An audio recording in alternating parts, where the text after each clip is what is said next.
Hi, I'm Joel Daniels for Group 22, coming to you from the Bing Lounge, and today we have Steve Pringle. He's a kink radio host, and he was our teacher at Mount Hood, so we're gonna be asking him some questions. What year were you a student at MHCC?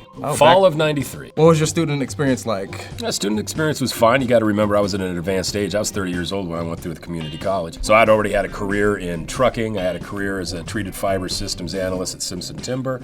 I've told my wife at the age of 30 I'm going back to community college to get myself a minimum wage paying radio gig. But other than that, it was good. Yeah, so I went through it as an adult, as a parent, and as a husband. So it was a little bit different for me than like a school yard kid kind of. What did you want to be as a child? This. Oh, so you always knew you wanted to be in radio. That's awesome. I've got myself doing Howard Cosell tapes when I was 7 years old, so never chased my dream until I was 30, but yeah, this is what I always wanted to do. How did it feel to return to your school as a teacher? After I had graduated, I continued to come in every Friday to do my show, and that's when the teachers kind of grabbed me and said, you know what, how about you teach?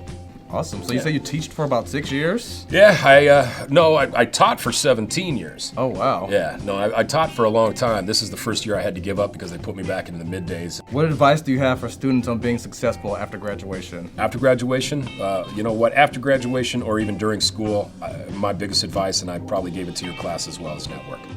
Network and get seen, be heard, and network with as many people as you can, all the time. How much has the industry changed since you first started? It's huge. Everything. We've gone from analog to digital on everything, and I don't mean just from playing turntable, you know, the vinyl to CDs, but from CDs into now just WAV files within a computer. All of our production has changed, as you know. Audio suites and all that good stuff has given us the ability to make commercials much quicker instead of having to chop them up with razor blades on analog tape anymore. But that's the biggest thing. Okay, finish this statement for me. My proudest career moment is... My proudest career moment?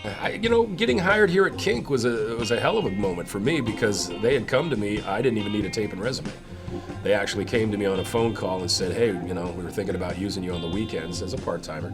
Would we be able to use your voice then? That's awesome. And I told them, sure, let's have a talk. So I had a talk with Dennis Constantine, who was the program director at the time. And we hit it off, and I was working the next day at Kink. So, and this has been as of right now, 2014, this has been a 13-year career for me here at Kink, and it's just been fun. I've watched it go through a couple ownerships and a few program directors, even more music directors, and I'm still here loving it, and I couldn't beat it. It beats working, you know what I mean? It does. My favorite celebrity interview is? George Thorogood was a good one. Talking to Gene Simmons from Kiss was awesome. A great one with Beth Hart. You guys probably don't know who she is, but she was another one that I just absolutely loved having. Tori Amos up here was a great time. Don Henley from the Eagles. 10 years from now, Steve Pringle will be doing what? Collecting Social Security. 10 years from now, I hope I can still be working and playing in the sandbox that is known as Kink. If not, you'll find me somewhere else. I know that.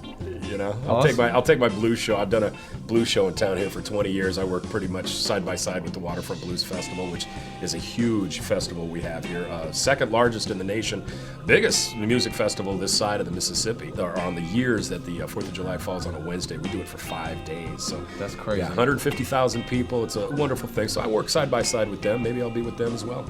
Nice. Well, thank you for your time, Steve. It's been a pleasure. Awesome. Joel, you guys have fun. Every one of you. Every one of you.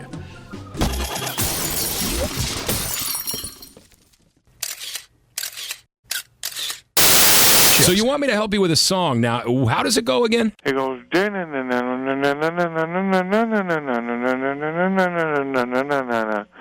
was Joy, I think. Yeah, Joy. All right, one more time. How's it go? It goes...